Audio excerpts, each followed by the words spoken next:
This is a Ciccarini headless guitar. The pronunciation is Ceccarini. I'm honestly flabbergasted. It looks and feels like the result of forbidden fornication between a Strandberg and a Majesty that somehow fruited the perfect love child. It's Lady Jessica and Duke Leto's mingling to make the Mahdi. This guitar and this company, at least as of making this video, represents everything I've been selfishly and perhaps naively yapping about in guitar reviews. From the models to the features, the customization, it's all there. But on top of all of that, again, as of making this video at least, these guitars are also priced extremely well. I don't know how else to say this without being dramatic, but I put my order in for one of these guitars before releasing this video. We have a lot to talk about, timestamps below.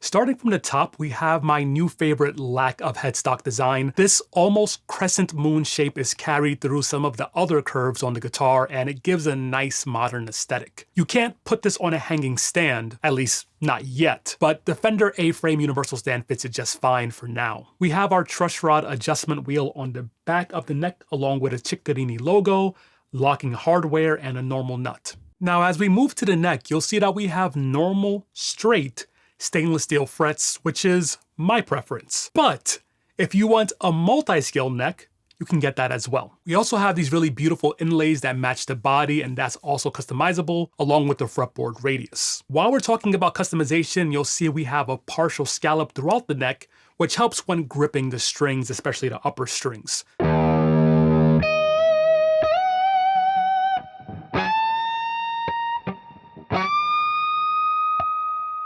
Again, that feature is also totally optional. The back of the neck feel is the nicest I've tried in a long time. The neck shape is a pretty normal modern or thin C with a satin back. That's also customizable. This particular combination of an open pore ash neck with a very thin satin finish, well, it just feels special. You may have tried an open pore Wenge neck in the past. That's a bit more common. But I guess the grittiness of this open pore ash with this style of satin, I'm not exactly sure. I'm just connecting with it in a way that's difficult for me to explain. Side tangent. I've been listening to a lot of sci-fi audiobooks, which is a big deal for me because up until 2024, I never finished a single book of fiction in my entire life. I've always been a nonfiction nerd. But one of the tropes I keep coming across in sci-fi is this idea of symbiosis, specifically a human merging with some other type of organic being. Usually it ends poorly. Check out the crucifix from Hyperion Cantos or the shimmer from Annihilation. Anyway, if we take the same negative repercussions of symbiosis in sci-fi, that number has the same absolute value in the positive direction for how much I love the feeling of merging with an instrument via my left thumb on the back of a porous neck. In other words, the neck, it feels really good. Also, if you're into sci-fi, please give me some good book recommendations. After listening to the Dune book, I realized how average the movies are. And I know this next part is sacrilege, but I think book 2 of Hyperion Cantos is far better than book 1. Yeah. Comment below, DM me on Instagram. And then we get to one of my favorite features, and that is this sec net design. Not only is it incredibly sculpted, but it's very clearly thought out. The 19 to 24 fret zone feels almost exactly like the 5 to 8 fret zone, which is frankly insane. The upper horn is also small, it curves down and away, there's sculpting on the front, and there's a giant gap between the horn and the neck. So no matter how or where you play, this horn should never get in the way. Let's revisit the idea of aesthetics because this guitar is a visual marvel with exquisite comfort and ergonomics. As aforementioned, I'm seeing a crescent moon motif. That lunar shape unites the upper horn with the lower horn, and it's mimicked in the lack of headstock. As we move to the rear of the guitar, we have a pleasingly curvy shape that allows for several comfortable positions, ergonomic playing positions. I prefer the rear carve on my right leg. That puts the instrument in a similar position as a Klein guitar, and I can stay here even without a strap, which to me is the ultimate test of an ergonomic guitar like this one. But if you prefer the classical position, that's also possible and very comfortable with this guitar. And I guess you could technically just put it over your right leg and play it like this too, but it's 2025. Let's not do that anymore.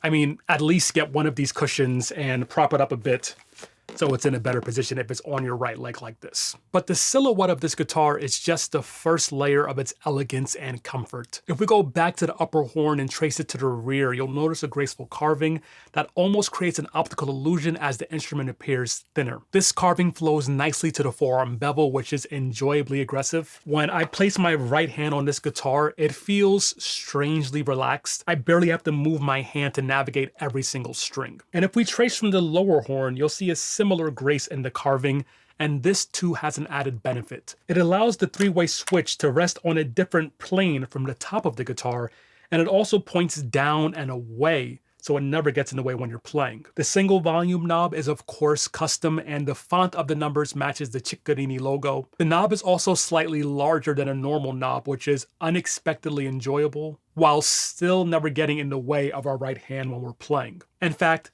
I bet this knob is actually too smooth for an easily accessible push-pull coil split. Luckily, we have a push-push coil split, which is objectively better. Seriously, I'm honestly not sure why we even still use push-pull knobs instead of push-push for everything. If you agree with me, just comment push-push right now in the comments below.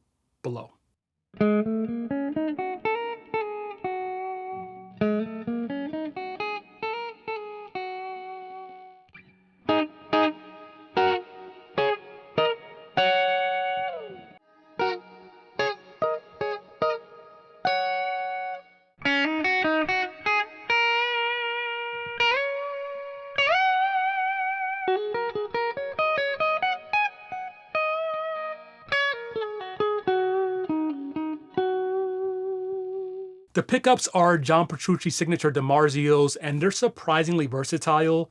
As you would expect, they sound great with gain. They also sound really nice for my preferred cleans and tube screamer tones. In fact, I didn't know what the pickups were before I tried the guitar, and based on the tones I was getting, I assumed they were some type of medium to medium high output PAF style pickup, so I was fooled in the best way. Back to the rear of the guitar, and you'll see we have a really big belly cut. And when you hold the guitar sideways, you'll see that the carving on the top and the belly cut conspire to create an exceptionally thin guitar. In fact, it's so thin that we need a backplate because the tremolo block is slightly thicker than the guitar itself. Another side tangent, the first time I went to the Sam Ash that used to be on Music Row in the city, I was drawn to an Ibanez S-Series guitar.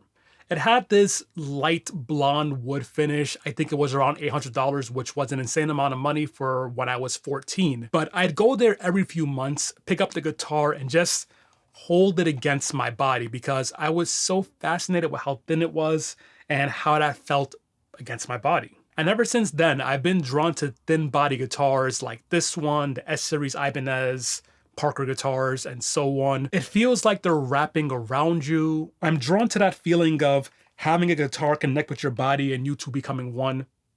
You know, if you've read any sci-fi, holding this guitar and thinking of some of my past experiences reminds me how plentiful, peculiar, and palpable guitars really are. We're tangled in this tactile, timbre instrument, yet we speak as though there's just one type of satin, one type of sanding process, one type of smooth feel on the back of a neck, forearm bevel, or top wood. These combinations of woods, finishes, shapes, and so on, they're almost as vast as the stars in the Milky Way. The difference is we actually have the opportunity to explore them all, which is beautiful. It's a blessing. Similar to the neck, you can feel the ash grain in the body and the burl top as well. I like the burl top sometimes, but if I look at it for too long, it triggers my tryptophobia. Luckily, Ciccarrini offers several wood options, including lovely flamed maple tops. We also have a very unique tremolo that Ciccarrini is experimenting with. I'm very picky with headless tremolos, but I think this one feels great. It's very smooth, there's a nice light touch. The tuners look similar to the double locking style tuners on like a Floyd Rose style bridge. And they turn really nicely, the guitar tunes well and all of that stuff.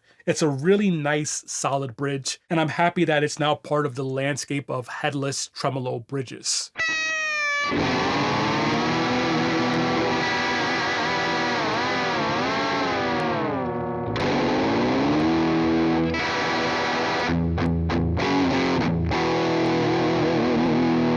My one complaint is that the design isn't as smooth on your palm for palm muting as other types of headless tremolos. Luckily, Ciccarrini offers many other tremolo and non-tremolo bridge options. And of course, the input jack is in the exact correct position, recessed properly, and it even has my favorite output jack style thing, the one that doesn't get loose.